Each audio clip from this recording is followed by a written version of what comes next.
Pakistan super লিগের দশম আসরের ফাইনালে কোয়েটা গ্ল্যাডিয়েটর্সকে 6 উইকেটে হারিয়ে তৃতীয়বারের মতো শিরোপা ঘরে তুলেছে লাহোর কালান্দার্স। গাদ্দাফি স্টেডিয়ামে অনুষ্ঠিত হাই ভোল্টেজ এই ম্যাচে আগে ব্যাট করে কোয়েটা নির্ধারিত 20 ওভারে 9 উইকেটে তোলে 201 রান। হাসান নেওয়াজ 43 বলে 76 রানের দুর্দান্ত ইনিংস খেলেন। জবাবে লাহোর 19.5 ওভারে 4 উইকেট হারিয়ে লক্ষ্যে পৌঁছে যায়। কুশাল পেরেরা 31 বলে 62 রান করে জয়ের ভিত্তি গড়ে দেন। তবে শেষ ওভারে ম্যাচের নাটকীয় মোড় ঘোরান সিকান্দার রাজা। 20তম ওভারে ফাহিম আশরাফের করা চতুর্থ ও পঞ্চম বলে ছক্কা ও 4 মেরে দলকে জয় এনে দেন তিনি।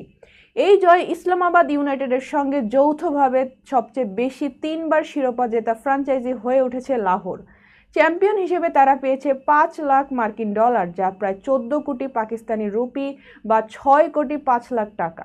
রানার্স আপ কোয়েটা পেয়েছে $2 লাখ বা প্রায় 2 কোটি 41 লাখ টাকা।